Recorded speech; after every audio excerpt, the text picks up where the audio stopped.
Michael Jackson পুরো নাম Michael Joseph Jackson. পরিবারের অষ্টম সন্তান জ্যাকসন গ্যারি ইন্ডিয়ানা যুক্তরাষ্ট্রে 29 আগস্ট 1958 সালে জন্মগ্রহণ করেন। তিনি ছিলেন একজন মার্কিন সঙ্গীত শিল্পী, নৃত্যশিল্পী, গান লেখক, অভিনেতা, সমাজসেবক ও ব্যবসায়ী।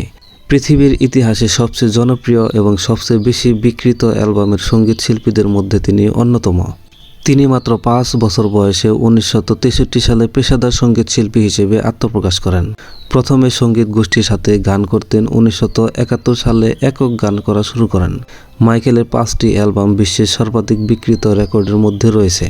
Of the wall, thriller, bad, dangerous history. তাকে কিং অফ পপ বা এমজে হিসেবে আখ্যায়িত করা হয়েছে। সঙ্গীত, নৃত্য এবং ফ্যাশন জগৎ সহ ব্যক্তিগত জীবনের বিভিন্ন ঘটনার প্রেক্ষাপটে 4 দশকেরও অধিক কাল ধরে সাংস্কৃতিক অঙ্গনে বৈশ্বিক ব্যক্তিত্ব হিসেবে চিহ্নিত হয়েছে। 1980-এর দশকে তিনি জনপ্রিয়তার সর্বোচ্চ শিখরে পৌঁছান। তার গাওয়া গানের ভিডিওর মাধ্যমে এমটিভির প্রসার ঘটেছিল। গানের তালে তালে মাইকেলের নাচের কৌশলগুলো ও ব্যাপক জনপ্রিয়তা লাভ করে।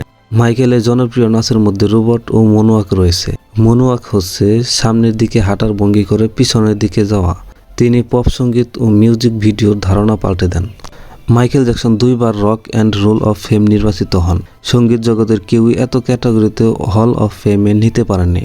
গিনেস ওয়ার্ল্ড রেকর্ডসের অনুসারে মাইকেল সবচেয়ে সফল শিল্পী।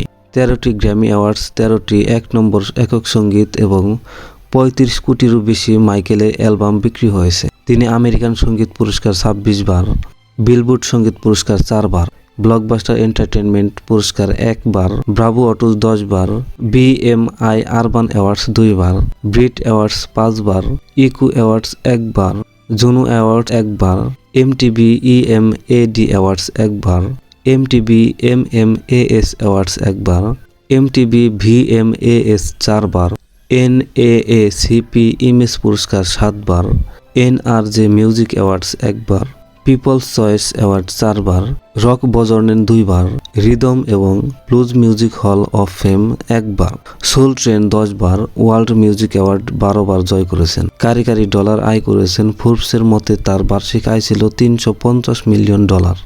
এছাড়া মৃত্যুর পরেও তার আয় 900 কোটি টাকারও বেশি। এদের অধিকাংশই তিনি বিভিন্ন চ্যারিটিতে দান করেন। তিনি এতটাই দানশীল ছিলেন যে গিনেস রেকর্ড হয় সেটিও। তার দানের পরিমাণ প্রায় $50 মিলিয়ন। অধিক অর্থের কারণে তিনি 1990 সালের দিকে বিভিন্ন নেতিবাচক কর্মে নিজেকে জড়িয়ে ফেলেন। নেতিবাচক কাজের জন্য তিনি অনেকগুলো মামলার মধ্য দিয়ে যান। তার মধ্যে শিশু যৌন নির্যাতন ও অন্যতম। পরে তিনি বিয়ে করেন। 2 বছর পর ডিভোর্স হয়। আবার বিয়ে করেন। তাদের ঘরে একটি সন্তান হওয়ার পর আবার ডিভোর্স হয় এবং কিছু সময় নিঃসঙ্গ জীবনযাপন করেন।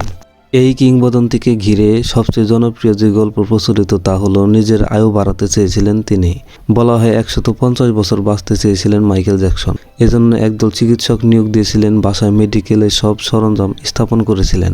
ল্যাবে টেস্ট করা খাবার খেতেন। অ্যাক্সিডেন্ট রোধের গাড়ি ব্যবহার করতেন। একাধিক গার্ড রাখতেন। এছাড়া নিজের চেহারা নিয়েও অতি মনোযোগী ছিলেন তিনি। নিজেকে সর্বদা আকর্ষণীয় দেখানোর জন্য অনেক সময়, শ্রম ও অর্থ ব্যয় করতেন।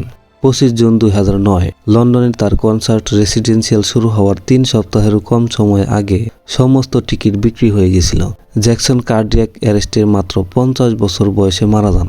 একটি প্রোপোফল এবং বেনজোডিয়াজেপাইন অতিরিক্ত মাত্রার কারণে। কনরাড মারে তার ব্যক্তিগত চিকিৎসক জ্যাকসনকে লস অ্যাঞ্জেলসের হলমবিচ হিলস তার ভাড়া করা বাড়িতে ঘুমাতে সাহায্য করার জন্য তাকে বিভিন্ন ঔষধ দিয়েছিলেন। প্যারামেডিকরা একটি 911 কল পেয়েছে এবং 3 মিনিট পরে পৌঁছেছে। জ্যাকসন শ্বাস নিচ্ছেন না এবং CPR সঞ্চালিত হয়েছিল। রোনাল্ড রিগান UCLA মেডিকেল সেন্টারে যাওয়ার পথে পুনরুত্থানের প্রচেষ্টা অব্যাহত ছিল এবং সেখানে জ্যাকসনের আগমনের 1 ঘন্টারও বেশি সময় ধরে কিন্তু ব্যর্থ হয় এবং জ্যাকসনকে মৃত ঘোষণা করা হয়। মারে প্রোপোফল, লোরাজেপাম এবং মিডাজোলাম দিয়েছিলেন। তার মৃত্যু একটি প্রোপোফল ওভারডোজের কারণে হয়েছিল। তার মৃত্যুর খবর দ্রুত অনলাইনে ছড়িয়ে পড়ে, যার ফলে ওয়েবসাইটগুলো ক্র্যাশ করে এবং ব্যবহারকারীদের ওভারলোড থেকে বিপর্যস্ত হয় এবং এটি গুগল সহ অনেক পরিষেবা এবং ওয়েবসাইটের উপর অভূতপূর্ব চাপ দেয়। AOL, ইনস্ট্যান্ট মেসেঞ্জার, টুইটার এবং উইকিপিডিয়া।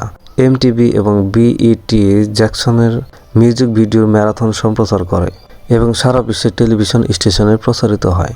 MTV সংক্ষিপ্তভাবে তার আসল মিউজিক ভিডিও ফরম্যাটে ফিরে আসে এবং তারা জ্যাকসনের মিউজিক ভিডিও কয়েক ঘন্টা সম্প্রচার করে।